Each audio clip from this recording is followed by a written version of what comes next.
हर हर महादेव। हमारे चैनल पे आप सभी का स्वागत। मेरी जीजियों, दो चीजें बड़ा स्मरण में रखिएगा। एक, बैसाख महीने में मट्टी के पात्र का जल। अभी अभी क्या चल रहा है? फागुन। अभी क्या चल रहा है? फागुन। जब बैसाख का महीना आए ना, प्रयास करना, बैसाख के महीने में मिट्टी के पात्र में जो रात्रि भर जल रखा हो, मिट्टी के पात्र में, अगर आपके पास में घड़ा हो, हंडा हो, नी हो, तो दिया हो, दीपक हो, कुल्लड़ हो, कोई भी तुम्हारे पास में जो मिट्टी का पात्र, उसमें जल भरना। वो जल बैसाख के महीने की किसी भी सोमवार के दिन, किसी भी सोमवार के दिन, बैसाख महीने में, या किसी प्रदोष के दिन, या बैसाख महीने के शिवरात्रि के दिन, वो मिट्टी के पात्र का जल अपने घर के प्रत्येक व्यक्ति का स्पर्श कराकर उस मिट्टी के पात्र के जल को तांबे के पात्र में डाल लीजिए और घर के प्रत्येक व्यक्ति का स्पर्श करा लीजिए और शंकर भगवान पर कुंडकेश्वर महादेव के नाम से समर्पित करिए। कुंडकेश्वर महादेव। कभी जीवन में पीछे पलट कर देखने की जरूरत नहीं पड़ेगी, आप उन्नति की सीढ़ी की ओर बढ़ते चले जाओ। बैसाख महीने में मट्टी के पात्र का जल भगवान शंकर को समर्पित होना चाहिए। उसका सुख हमारे जीवन को एक आनंद फल प्रदान करता है। एक शीतल आरती होती है। मेरी जीजियों, बड़े सावधानी से सुनिएगा। एक शीतल आरती होती है। कभी अगर तुम्हारे जीवन में, अगर कभी तुमको ऐसा लगे कि रोग बड़ा भारी हो चुका है और बहुत भारी रोग मुझे घेरता जा रहा है, या डॉक्टर को दिखाने जा रहे हो और तुम्हें ऐसा लग रहा है कि डॉक्टर कोई बड़ी बीमारी बताएगा, तो उस समय पर शीतल आरती का प्रयोग करें। एक पुष्प हाथ की हथेली में रख लीजिए। एक पुष्प हाथ की हथेली में रख लीजिए और यहां तक शास्त्र कहता है, अगर हो सके तो आंकड़े का अगर पुष्प मिल जाए, तुम्हारे यहां क्या बोलते हैं उसको, मंदार का फूल, आंकड़े का फूल, अकौए का फूल, जो शंकर भगवान पे चढ़ता है, छोटा सा होता है, घुंघरू जैसा होता है वो, उसको तुम्हारे यहां क्या बोलते हैं हरियाणा में? आंख का ही पुष्प बोलते हैं। आंख का पुष्प मिल जाए तो ज्यादा अच्छा। अब उसमें चाहे सफेद हो, चाहे नीला हो, चाहे गुलाबी हो, जैसा भी हो, हाथ में रखने के बाद हाथ में एक लोटा जल भगवान शंकर के शिवालय में जब आप प्रवेश करें, और प्रवेश करते समय भगवान के सम्मुख में, जब भगवान शंकर के साक्षी में जब पहुंचे, आपके सामने पूजन में कोई भी सामग्री नहीं है, आपके पास में न दिया है, न बाती है, न गर्भवती है, न चंदन है, न कपूर है, न कोई सामग्री है, केवल एक आंख का पुष्प और एक लोटा जल आपके पास में है। शिवालय में पहुंचकर शीतल आरती का प्रयोग करो। 11 बार भगवान शंकर के 11 रुद्रों का स्मरण कर कर, जब 11 बार शंकर के शिवलिंग के ऊपर से नीचे तक वो कलश को जब घुमाया जाता है, और घुमाने के बाद वो आग का जो पुष्प है वो अशोक सुंदरी वाली जगह पर समर्पित कर कर भगवान शंकर को जो जल चढ़ाया जाता है, जो जल समर्पित किया जाता है, डॉक्टर भले तुमसे कह रहा हो कि तुम्हें बड़ी बीमारी के चांस हैं, आप जाकर एक बार चेक कराना, तुम्हें वो बड़ी बीमारी निकलेगी ही नहीं, उस रोग से तुम मुक्त हो। इसको शीतल आरती का प्रयोग किया गया। ये शीतल आरती,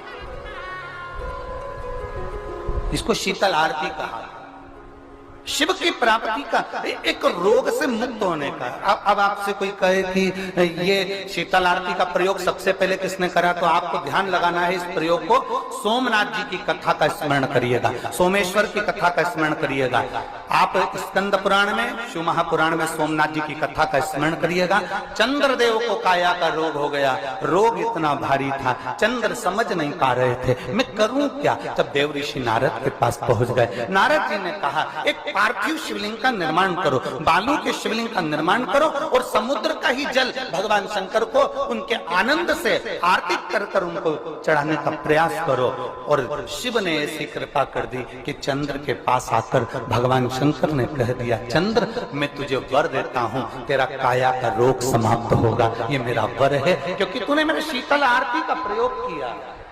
शंकर कह रहे हैं, माँ उमा से, माँ पार्वती से मेरा महेश कह रहा है, मेरा बाबा भोलेनाथ, मेरा बाबा विश्वनाथ, मेरा त्रिकालदर्शी कैलाशी अविनाशी कह रहा है कि हे पार्वती, एक बीला, एक बेल जो मुझे समर्पित करता है, और समर्पित करने के बाद उस बेल की महत्वता देखिए, जो बैसाख महीने में बाबा शंकर को जो चढ़ाया जाता है, और 1000 अश्वमेध यज्ञ का पुण्य फल हम प्राप्त कर लेते, मात्र एक फल चढ़ाकर, मात्र एक फल चढ़ाकर। हे पार्वती, संसार का मनुष्य जब मुझे वो बेलपत्र समर्पित कर, वो बेल का फल समर्पित करता है, पार्वती वो फल जो मुझे चढ़ता है, फिर मैं भले नर्मदा के जल से निकला हुआ कंकर शंकर क्यों ना हूं, फिर चाहे मैं गंगा के जल से निकला हुआ कंकर शंकर क्यों ना हूं, चाहे फिर मैं यमुना के जल से निकला हुआ कंकर शंकर क्यों ना हूं, चाहे मैं सरयू के जल से निकला हुआ कंकर शंकर क्यों ना हूं, चाहे मंदाकिनी के जल से निकला हुआ कंकर शंकर क्यों ना हूं, हे पार्वती, फिर जो भी शिवलिंग पर वो बेल समर्पित होता है, वो बेल उठाकर जीव अपने कार्य में ले सकता है। ये माँ उमा से कह रहा है। तो उस बेल की महत्वता जानेंगे।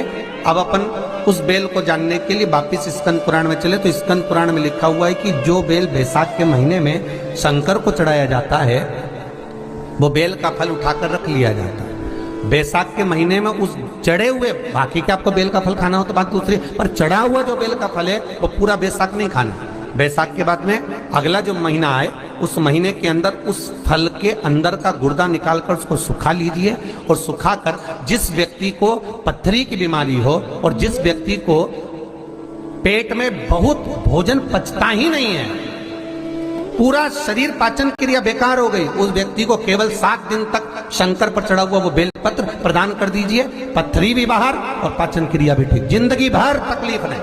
उस बैसाख में उस फल की इतनी महत्वता बाबा भोलेनाथ स्कंद पुराण, लिंग पुराण, नर्मदा पुराण, पद्म पुराण के अंतर्गत, शिव महापुराण के अंतर्गत वर्णन कर, उसकी महत्वता है।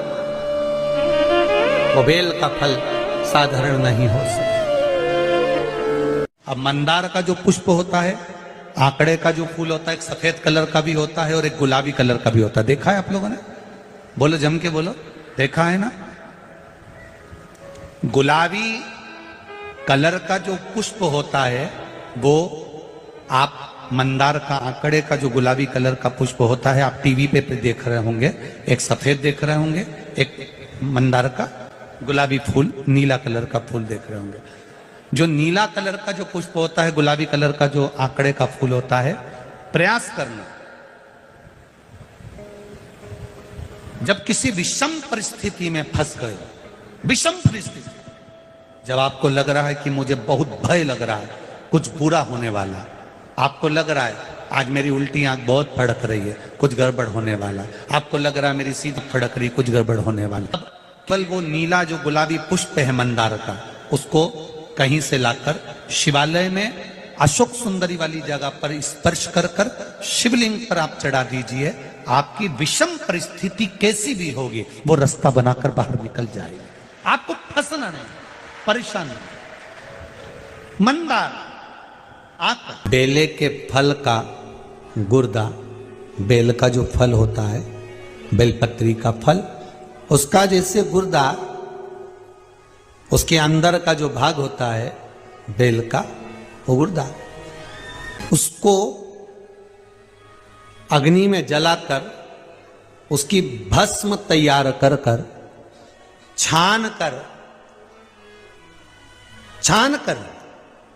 जब जब आपके यहां विद्वान ब्राह्मण शिव जी का अभिषेक कराते हैं, पूजन कराते हैं, तो उसमें लिखते हैं पूजन के साहित्य में, बेलपत्री, धतूरा, दुर्वा, ये उसमें नीचे लिखेंगे भस्म। लिखते कि नहीं लिखते? लिखते हैं ना, भस्म अभिषेक में चाहिए रहती है।